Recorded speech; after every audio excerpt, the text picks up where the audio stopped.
Top Premium dans Mobility TV avec le président exécutif de l'UTAC, Laurent Benoît. Bonjour. Bonjour Pierre. Beaucoup d'actualités autour de l'UTAC qui, pour ceux qui ne connaissent pas, est un centre multitâches.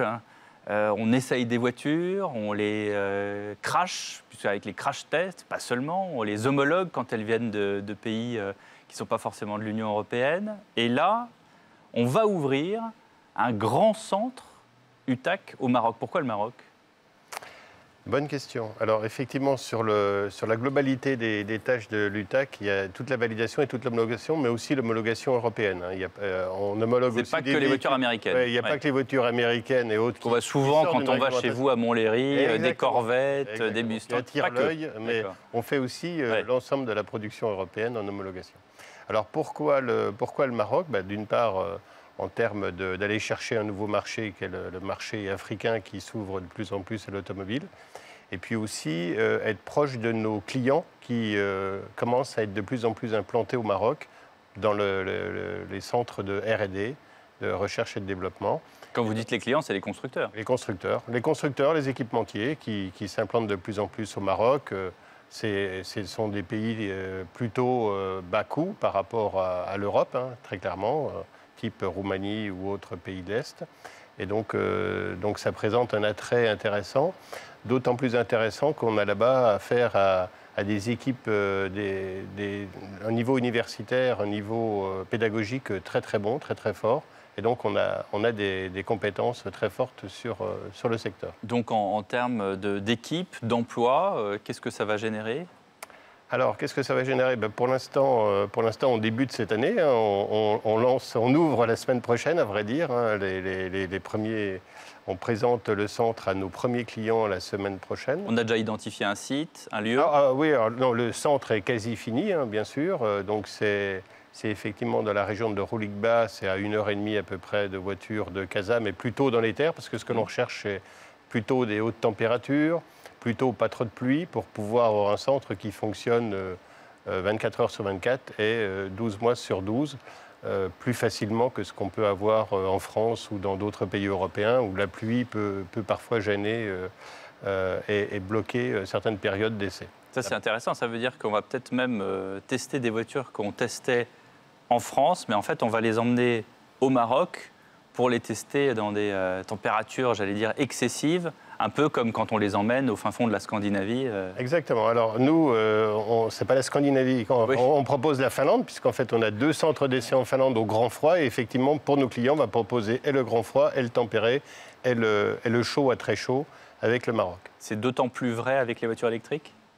C'est vrai avec tout type de voiture, mais encore plus avec l'électrique, c'est clair. Ouais. Parce qu'il y a des vrais dangers. On dit que les voitures à haute température prennent feu.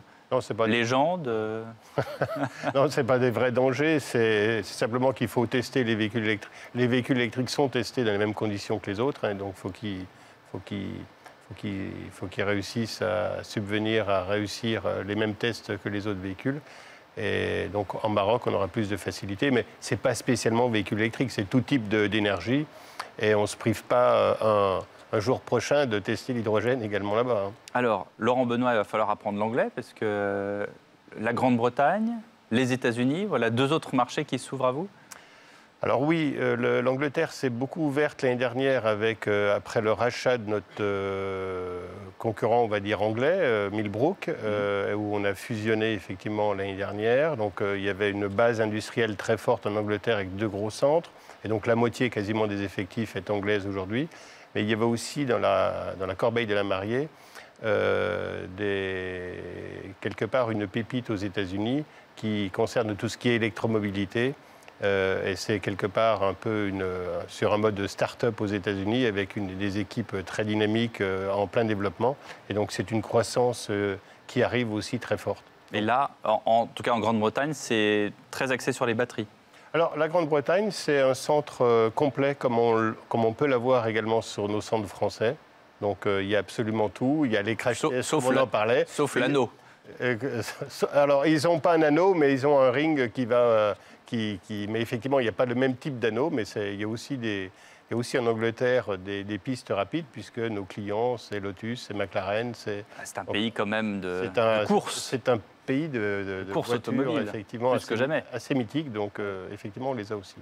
Et alors, sinon, en France, quelles autres actualités pour l'UTAC ? Alors, les autres actualités de la France, c'est de travailler sur les nouvelles énergies. On a parlé électrique, hydrogène, donc on est en train de regarder avec nos clients quoi exactement en termes d'investissement pour coller parfaitement à la vague énorme de véhicules électriques qui est en cours, et puis la vague un peu plus derrière de l'hydrogène qui va arriver, quoi. Est-ce que ça veut dire aussi pour vous, à l'UTAC, avec ces changements d'énergie, c'est aussi un changement de savoir-faire, un changement de matériel, un changement d'équipe, de la formation, de la pédagogie ? Oui, il y a beaucoup à faire sur les compétences, c'est très clair. Sur le recrutement aussi de nouvelles compétences. Donc j'ai beaucoup parlé d'électrique et d'hydrogène, mais c'est vrai aussi parce que le véhicule se modifie de plus en plus. Il y a de plus en plus de soft dans les véhicules, de calculateurs et donc de soft. Et la guerre se fait un peu sur le soft, et se fera de plus en plus sur le soft. Et donc ça veut dire qu'effectivement, on passe de compétences mécaniques dont on aura toujours besoin, mais à des compétences logicielles ou électriques, électroniques de plus en plus fortes pour demain. Ce n'est pas sans poser de problème, parce que le marché aujourd'hui, le recrutement est un petit peu compliqué. Ma question, vous la sentez venir, Laurent Benoît, c'est est-ce que l'UTAC va être dépassé à un moment donné ? Alors, le but, mon but, c'est de ne pas être dépassé et d'être devant. J'entends bien. Et donc, le but, c'est vraiment de faire la course en tête. Et d'où le rachat de notre concurrent anglais l'année dernière.